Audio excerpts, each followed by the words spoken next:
Assalomu alaykum, hurmatli shahrimiz fuqarolari hamda aziz mehmonlar. Shahrimizda tinchlik va osoyishtalikni ta'minlash, jinoyatchilikka qarshi kurash borasida muhtaram prezidentimizning joriy yil boshida imzolagan 2025-yilda respublika mahallalarida xavfsiz muhitni yaratish va huquqbuzarliklarning barvaqt oldini olish tizimi samaradorligini yanada oshirish chora-tadbirlari to'g'risidagi qarori dasturil amal bo'lib xizmat qilmoqda. Davlatimiz rahbarining ushbu qarorlarida jamiyat barqarorligi, xavfsizligi va farovonligini, fuqarolarimizning shaxsiy xavfsizligini ta'minlash borasida prokuratura organlariga bir qator vazifalar belgilab berilgan. Xususan, har bir mahallada huquqbuzarliklarni erta oldini olish, kriminogen vaziyatni barqarorlashtirish bo'yicha yangi mexanizm joriy etilib, meni rahbarligimda shahar prokuraturasida idoralararo muvofiqlashtiruvchi shtab faoliyat yuritib kelmoqda.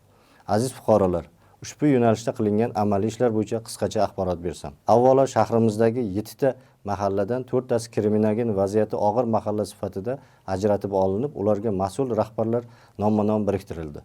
Shahrimiz va barcha mahallalarda ikkinchi chorakda amalga oshirilishi lozim bo'lgan chora-tadbirlar yuzasidan yo'l xaritalari ishlab chiqilib, ijroga qaratildi.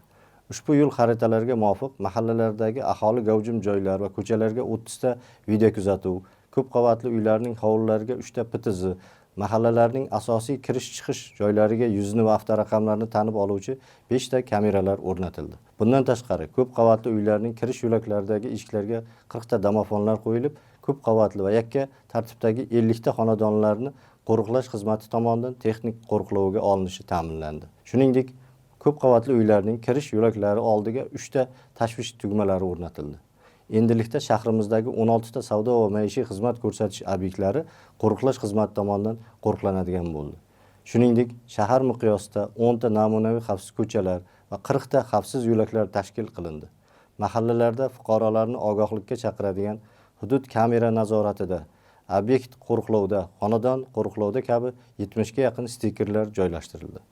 Hurmatli fuqarolar, shahar shtabida mahallalarda kriminogen vaziyat hamda jinoyatchilikni oldini olish bo'yicha kunlik so'rov va o'rganishlar muhokama qilinib, jinoyat va huquqbuzarlik sodir etilish ehtimoli bo'lgan hududlar alohida nazorat qilib borilmoqda. Shu bilan birga ijtimoiy profilaktika oyligi doirasida ham bir qator ishlar amalga oshirilmoqda.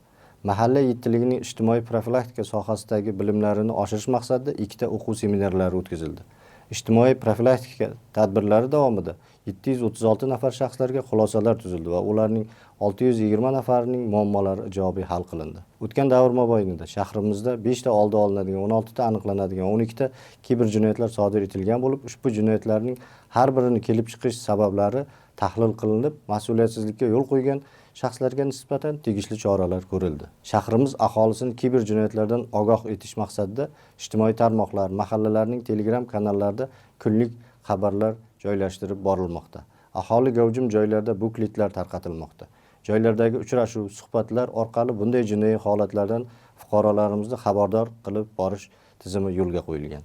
Shuningdek, shahar prokuraturasi tomonidan dori vositalari va farmatsevtika faoliyati to'g'risidagi qonun ijrosi bo'yicha o'tkazilgan nazorat tadbirlari davomida tibbiyot birlashmasining 4 nafar shifokorlari dori vositalarini bemorlarga berish uchun retsept blankasini to'ldirmasdan oddiy qog'oz parchasiga yozib berganligi ma'lum bo'ldi. Shahrimiz hududida dorixonalarda dori vositalari retseptsiz sotilayotganligi hamda 5 ta dorixonada kirim hujjatlariga ega bo'lmagan 14 million so'mlik dori vositalari borligi aniqlanib, xaraj chekinib bermasdan sotilganligi holatlari bo'yicha xususiy dorixona rahbarlariga tegishli choralar ko'rildi. Yozgi ta'tilni mazmunli o'tkazish, o'quvchilarning bo'sh vaqtlarini mazmunli tashkil etish, ularning salomatligi, dam olishi va iqtidorini rivojlantirish maqsadida shahardagi 1 va 3 sonli umumta'lim maktablarida yozgi oromgohlar faoliyati yo'lga qo'yildi. Hurmatli fuqarolar, jinoyatlarning oqibatlari bilan emas, balki ularning sabablarini huquqbuzarlikka imkon berayotgan shart-sharoitlarni bartaraf qilishni ustuvor vazifa deb sizlar bilan birgalikda bu ishlarimizni davom ettiramiz. Har bir mahalla xonadongacha tushib, huquqbuzarlik omillarini aniqlashga e'tiborimizni kuchaytiramiz. E'tiboringiz uchun rahmat.